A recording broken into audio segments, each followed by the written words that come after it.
નમસ્કાર વિદ્યાર્થી મિત્રો, ફરી એકવાર તમારું હાર્દિક સ્વાગત છે અમારી યુટ્યુબ ચેનલમાં. હું છું મોહિત વસોયા. તો આજે આપણે જીસેટનું જે કટઓફ છે એ કેટલું અટકતું હોય છે તેની આપણે ચર્ચા કરશું. બધા વિદ્યાર્થી મિત્રોને પ્રશ્ન હોય છે કે ભાઈ જીસેટનું મેરિટ છે, મેરિટ એટલે ટૂંકમાં કે કટઓફ એ કેટલું અટકતું હોય છે, તે બધા વિદ્યાર્થીઓનો પ્રશ્ન હતો. તો આજે આપણે તેના ચર્ચા કરીશું. ડિસેમ્બર 2021માં જે એક્ઝામ લેવાની એનું પરિણામ 2022માં જાહેર થયું હતું કે 2022માં એનું કટઓફ છે એ કેટેગરી વાઇઝ અલગ અલગ હોય છે અને વિષય મુજબ અલગ અલગ હોય છે. તો આપણે તેની પણ લાસ્ટમાં ચર્ચા કરશું વિગતપૂર્ણ. અને એનું મેરિટ છે તો એ કેટલું અટકશે એ બધું એના પેપર ઉપર આધાર રાખે છે. જો પેપર સહેલું હોય તો મેરિટ ઊંચું જાય અને પેપર છે એ અઘરું હોય તો મેરિટ નીચું રહેતું હોય છે. એવું હોય છે જનરલી. તો આજે આપણે તેની વિગતપૂર્ણ ચર્ચા કરીશું. તો ચાલુ કરીએ. તો કે જીસેટ છે એ કુલ 25 વિષયમાં જીસેટ કુલ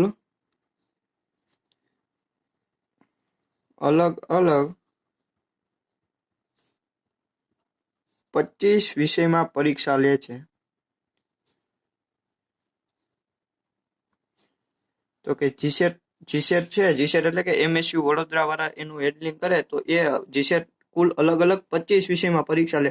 તો એ ગણિત, વિજ્ઞાન, કેમેસ્ટ્રી, ગુજરાતી, હિન્દી, અંગ્રેજી વાળા એવા કુલ 25 વિષયમાં પરીક્ષા લે છે. પણ એક આ ખાસ મહત્વની વાત છે કે દરેક વિષય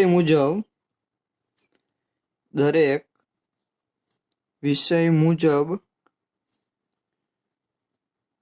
કટ ઓફ અલગ અલગ હોય છે.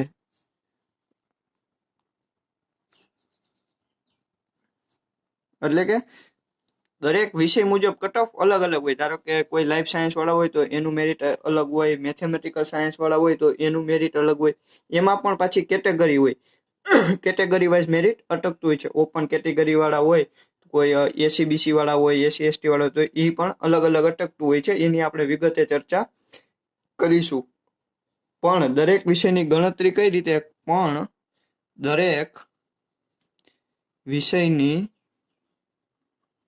ગણતરી એક સરખી રીતે કરવામાં આવે. બરાબર? દરેક વિષયની ગણતરી એક સરખી રીતે કરવામાં આવે.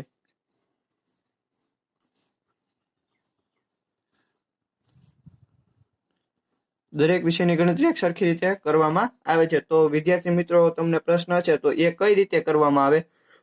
તો એની ગણતરી છે એ જીસેટ વાળા કઈ રીતે કરે તો એની આપણે ચર્ચા કરીએ. તો એમાં જોઈએ કે તો એ છે એ 6% ગણતરી કરે છે. 6%ની ગણતરી કઈ રીતે કરે છે તે આપણે આગળ જોઈએ. બરાબર? તે આપણે આગળ જોઈશું ત્યારે આની આપણે વિગતવાર ચર્ચા કરીશું. એ કઈ રીતના એની ગણતરી કરે છે. તો ધારો કે કોઈ ઓપન કેટેગરીના ઉમેદવારો હોય તો ઓપન કેટેગરીના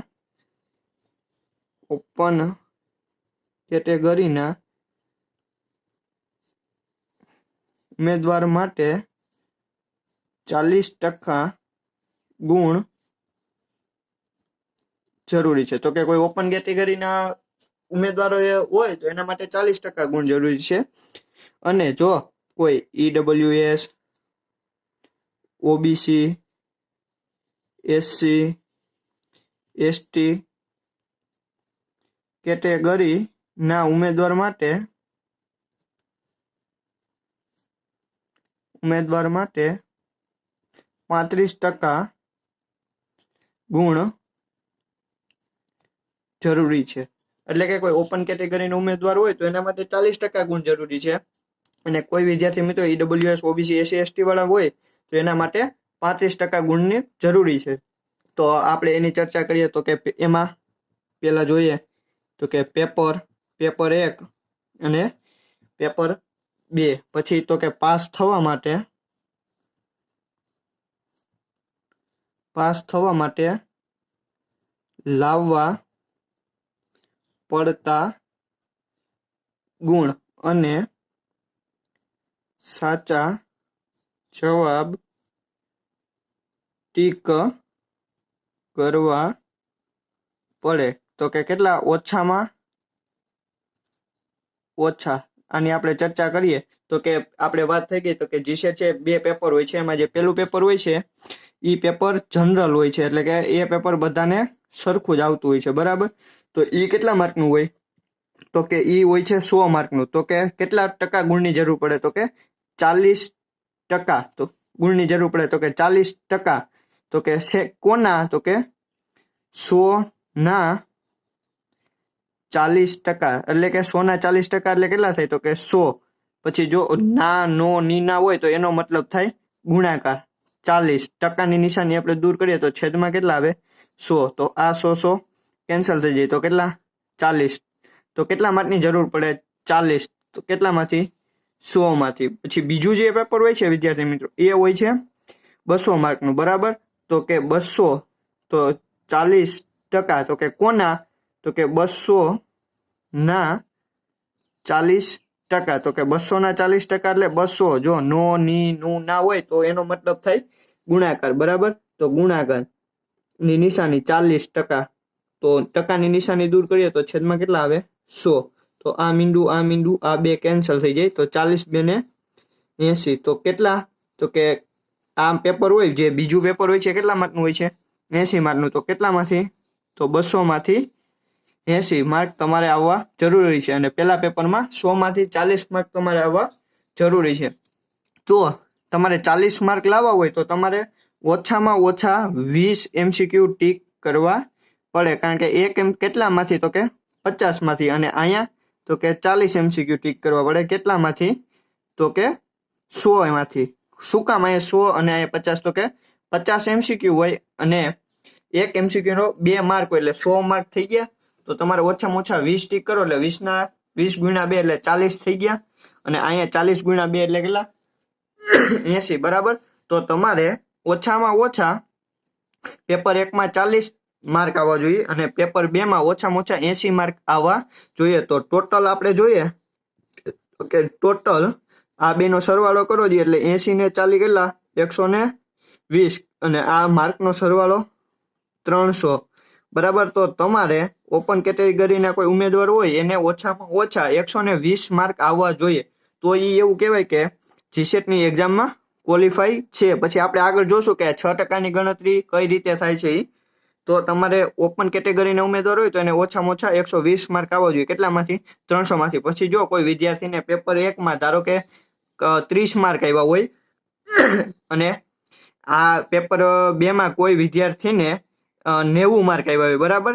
તો આ 90 અને 30 120 થાય તો એ ક્વોલિફાઈ ગણાશે નહીં. એને પેપર 1 માં ઓછામાં ઓછા 40 તો આવવા જ જોઈએ. એવું ના બને કે એને આમાં ખાલી 30 આવ્યા અને આમાં એને માર્ક ખેંચી લીધા, ધારો કે આમાં એને 90 આવી ગયા તો 90 અને 30 120 થાય તો એ ક્વોલિફાઈ ગણાશે નહીં. એને પેપર 1 માં 40 ઓછામાં ઓછા આવવા જોઈએ અને પેપર 2 માં 80 તો આવવા જોઈએ, બાકી એ વિદ્યાર્થી ક્વોલિફાઈ ગણાશે નહીં. અને 120 માર્ક એને બંને થઈને આવવા જોઈએ, કેટલામાંથી 300 માંથી, અથવા તો 120 કરતા વધારે આવવા જોઈએ તો એ વિદ્યાર્થી ક્વોલિફાઈ ગણાશે. હવે આપણે વાત કરીએ તો હવે આપણે આગળ વાત કરીએ, આ છે ને ઓપન કેટેગરી માટે હતું. હવે આપણે જોઈએ તો કે EWS, હવે આપણે જોઈએ તો કે EWS OBC અથવા તો OBC ને ઘણા SCBC પણ કહે છે, એટલે કે ACBC SC અને ST કેટેગરીના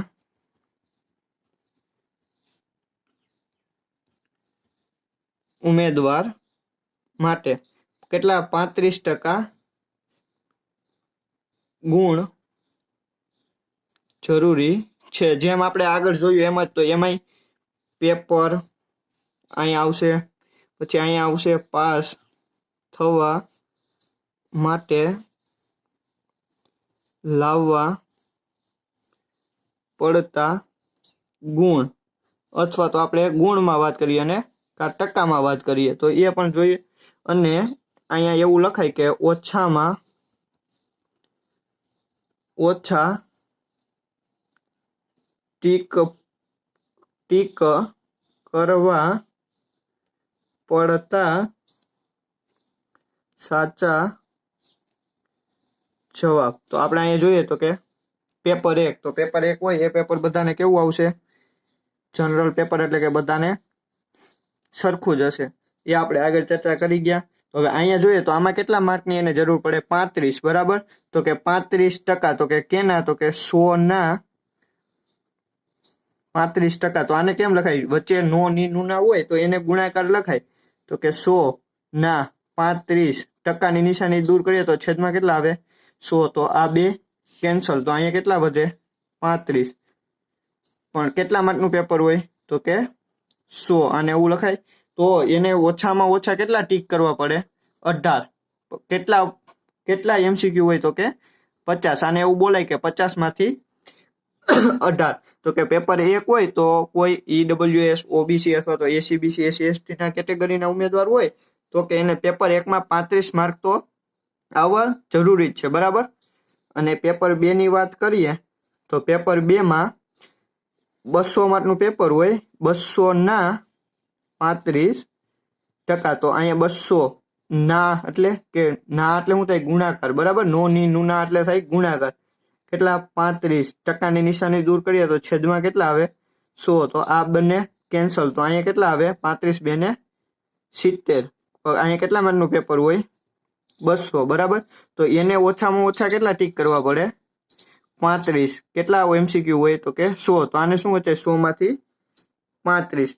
તો કોઈ વિદ્યાર્થી મિત્રો હોય તો ACBC ના, SC/ST અને EWS ના ઉમેદવારો હોય તો એને પેલા પેપરમાં 100 માંથી 35%, એટલે કે 35 ગુણ આવવા જરૂરી છે. તો એના માટે એને હાચા ઓછામાં ઓછા કેટલા હાચા ટીક કરવા પડે? 18. અથવા તો એને આવડતા હોય તો એને બધા હાચા ટીક કરવાના છે, પણ ઓછામાં ઓછા એને 18 તો કરેલા હોવા જોઈએ, તો જ ક્વોલિફાય ગણાશે. અને અહીંયા એને કેટલા? ઓછામાં ઓછા 35 તો સાચા ટીક કરેલા હોવા જોઈએ. એના કરતા વધારે હશે તો પણ વધારે જ કરવાના છે, પણ ઓછામાં ઓછા 35 હોવા જોઈએ, તો એ ઉમેદવાર ક્વોલિફાય ગણાશે, બરાબર. હવે જોઈએ તો કે આ બેનો સરવાળો કેટલો થશે? 105. અહીંયા આપણે ટોટલ જોઈએ તો ટોટલ કેટલો થશે? 70 ને 35 105. કેટલામાંથી? તો કે ટોટલ કેટલા છે? 300, બરાબર. તો કોઈ જો આ કેટેગરીના ઉમેદવાર હોય તો એને ઓછામાં ઓછા 105 માર્ક તો આવવા જોઈએ. કેટલામાંથી? 300 માંથી. પછી જો કોઈ વિદ્યાર્થી હોય એને પેપર 1 માં ધારો કે અહીંયા ખાલી એને 30 માર્ક આવ્યા અને અહીંયા એને ધારો કે 75 માર્ક આવ્યા, તો બંને થઈને 105 માર્ક થાય, પણ તોય ક્વોલિફાય નહીં ગણાય. શું કામ?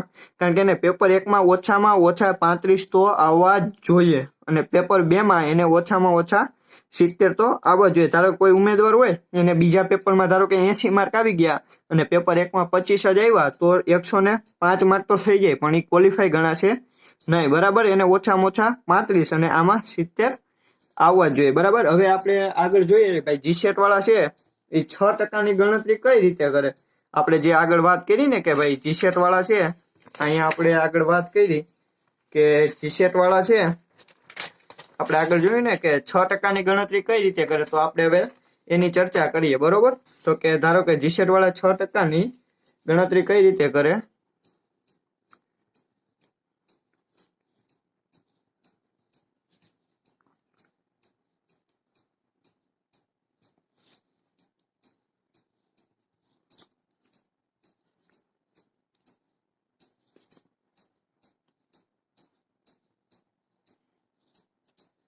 હવે આપણે ધારો કે એની ચર્ચા કરીએ. ધારો કે હવે આપણે જોઈએ તો આગળ જોઈએ, ધારો કે આપણે એવું માની લઈએ કે 50,000 ઉમેદવારો છે. ધારો કે 50,000 ઉમેદવારોએ ફોર્મ ભરેલા છે, બરાબર. 50,000 ટોટલ ઉમેદવારોએ ફોર્મ ભર્યા છે. હવે એમાં આપણે જોઈએ તો કે એવું ધારીએ કે ધારો કે ઓપન કેટેગરી વાળા હશે, EWS વાળા હશે, ACBC અથવા તો OBC વાળા હશે, ST વાળા હશે, SC વાળા અને PWD, બરાબર. ધારો કે 50,000 ઉમેદવારોએ ફોર્મ ભરેલા છે. તો ધારો કે ઓપન વાળા કોઈ ઉમેદવાર છે એ છે 10,000, EWS વાળા છે 10,000, ACBC વાળા છે 10,000, ST વાળા છે 10,000, SC વાળા છે 5,000 અને PWD વાળા છે 5,000. આ ખાલી તમારે સમજવા માટે છે કે ગણતરી કઈ રીતે કરે. હવે ધારો કે જો તમારે પાસ પેલા તો તમારે 6% ગણતરીમાં આવવું હોય તો એના માટે આપણે જે આગળ ચર્ચા કરી એમાં તમારે ક્વોલિફાય હોવું ફરજિયાત છે. એ તમે ક્વોલિફાય હોય તો જ તમે આ 6% ગણતરીમાં આવો. બરાબર.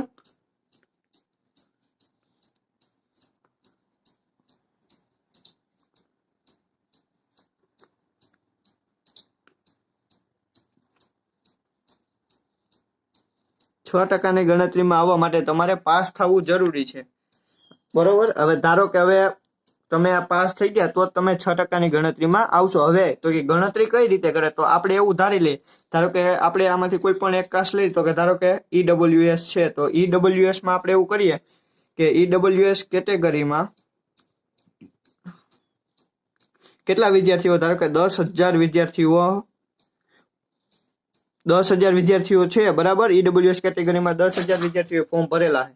બરોબર. તો આપણે એમાંથી એવું ધારીએ કે 10,000 વિદ્યાર્થીમાંથી 6,000 વિદ્યાર્થી પાસ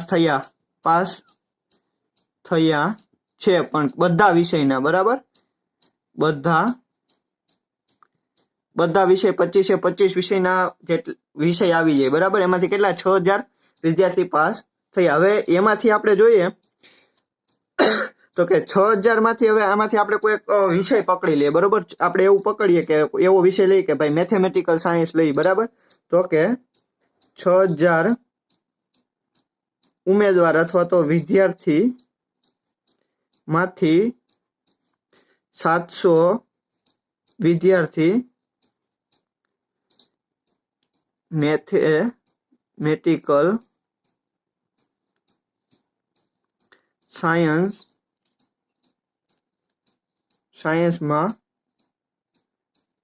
પાસ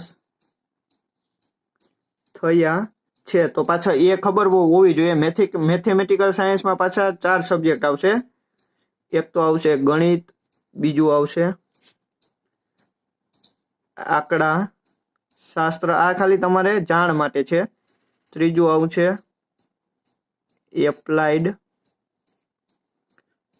મેથેમેટિક્સ ને ચોથું આવશે ઇન્ડસ્ટ્રીયલ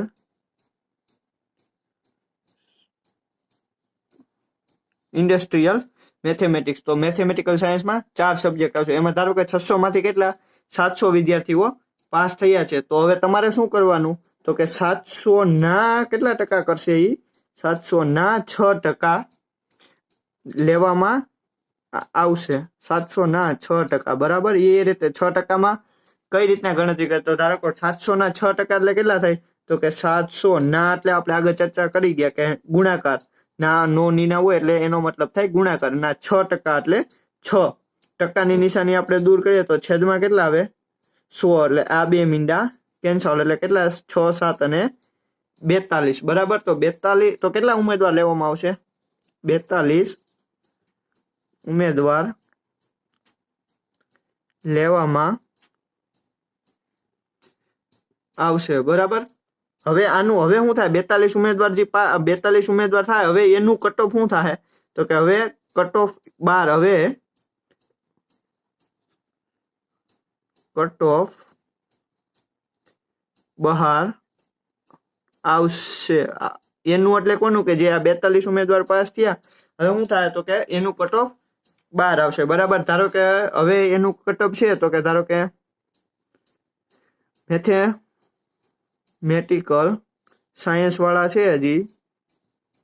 બરોબર. કઈ કેટેગરી આપણે લીધી છે તો કે EWS કેટેગરીના ઉમેદવારો છે જે મેથેમેટિકલ સાયન્સ વાળા એનું માર્ક અહીંયા 12 આવશે. બરાબર. એવા કેટલા હશે તો કે 42 ઉમેદવાર. ધારો કે એમાં પહેલો ઉમેદવાર છે એને માર્ક આવ્યા છે 260 300 માંથી. બરાબર. પછી કોઈ બીજો ઉમેદવાર છે ધારો કે એને આવ્યા છે 250 કેટલામાંથી 300 માંથી. હવે ત્રીજો ઉમેદવાર છે એને આવ્યા છે 240 કેટલામાંથી 300. તો આપણે ધારીએ ચોથો ઉમેદવાર છે એને આવ્યા 230 કેટલામાંથી 300. તો એવા ક્યાં લગાડ હાલશે તો કે 4, 5, 6 એવા તો કે પેલા જે 42 નંબર હોય છે ધારો કે એને આવ્યા છે 148 માર્ક તો કે કેટલામાંથી 300 માંથી. તો જે 42મો ઉમેદવાર હોય એને કેટલા માર્ક આવ્યા 148. બરાબર. તો એવું કહેવાય કે EWS કેટેગરીનું કટ ઓફ 48 આવેલું 148 છે, બરાબર. ધારો કે 1 થી તમે 42 લ્યો તો 148 માર્ક છે, અને કેટલા 300 માંથી, તો કે ઈડબ્લ્યુએસ કેટેગરીનું જે મેરિટ છે એ 148 આવેલું છે. પછી ધારો કે એવું તમે કરી શકો, અથવા તો કોઈ એસીબીસી તમે લઈ લો, એસીબીસી લઈને ગણતરી કરો તો એસીબીસી માં ધારો કે એમાંય 10,000 માંથી 6,000 વિદ્યાર્થીઓ પાસ થયા, તો એમાંય 600 માંથી કેટલા 700 વિદ્યાર્થીઓ ધારો કે કોઈ બીજો કેમિકલ સાયન્સ લઈ લો, તો કે કેમિકલ સાયન્સમાં પાસ થયા, તો એમાં શું થાય 6,000 ના 700 વિદ્યાર્થી પાસ થયા, તો કે 700 ના કેટલા તમારે ટકા લેવાના 6%.